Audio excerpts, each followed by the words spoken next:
Hello, my name is Chris Embry. I am the Vice President of Client Services for PICA, Pipeline Inspection and Condition Analysis Corporation. Welcome to the Innovative Products Forum. Today I'm going to present on our multi-sensor autonomous inspection device and go over a case study in leak detection from the Jasper, Alberta, Canada.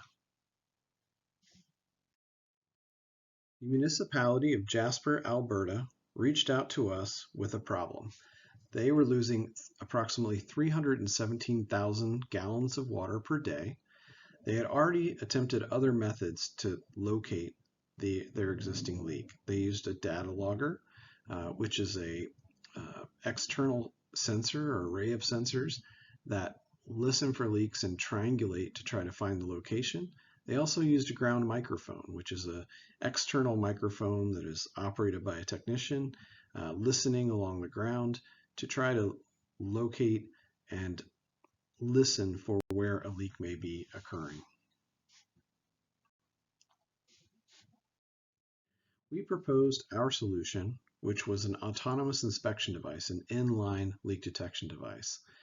It has multiple sensors and everything is stored on board. There's no tether. It is free swimming.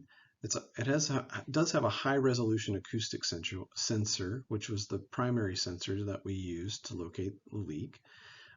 These are neutrally buoyant, and you can make adjustments on site if needed to make them more or less buoyant. And it has several capabilities on board. So I mentioned the high resolution acoustic sensor. That can be seen here where it's collecting. And this is actually the spike in sound amplitude where the leak was located and localized to. And then there's other sensors as well. We also can identify gas pockets. So this is another acoustic noise which is collected.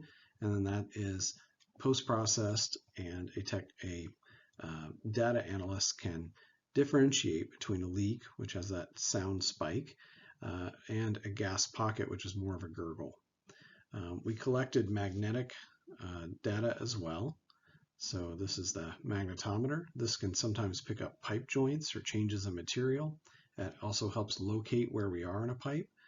And pressure data.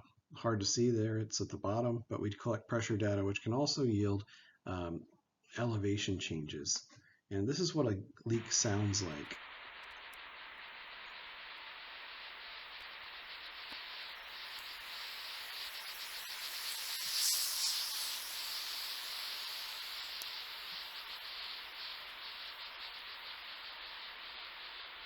So you can hear there's a definitive spike in the sound amplitude. That's where the leak is closest to the device.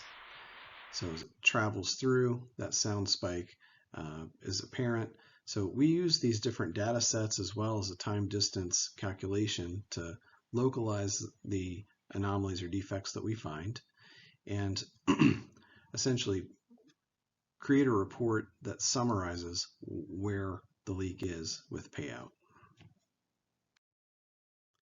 These are easy to use devices. So it's about the size of a baseball. They're neutrally buoyant. They move with the flow of the pipe.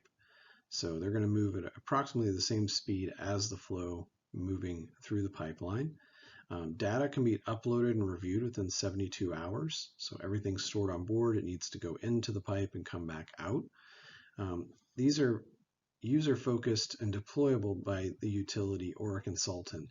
So you don't necessarily have to have a contractor like us to deploy these devices. You can deploy them yourself. You're already going to have folks, on those assets working on them and know them better than we do. So it is an option that they're deployed, self-deployed by your crew and your team. So the Jasper conclusion, so we used hydrant launches and receives. So we launched it here. It basically traveled in a loop and through this distribution main, and then retrieved it at a downstream fire hydrant. The data was uploaded in the same day. A leak was identified within hours, and the multiple sensors were used to narrow down the leak location, which we provided to the client. They did validate the leak and found the location.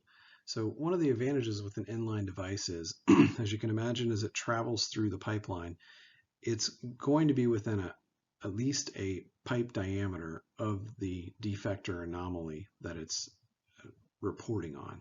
So if you do have external, less intrusive methods, those are good methods. Different tools for different tasks. However, if a device is within a pipe diameter, especially on plastic pipe, that doesn't really transmit sound through the pipe itself, pipe material, these inline devices can really get close and localize where you're experiencing a failure or defect, whether it be pipe body or a pipe joint. As you can see here, there's a launch hydrant. This is where we inserted the device. This is the navigator. Has a protective sock over it.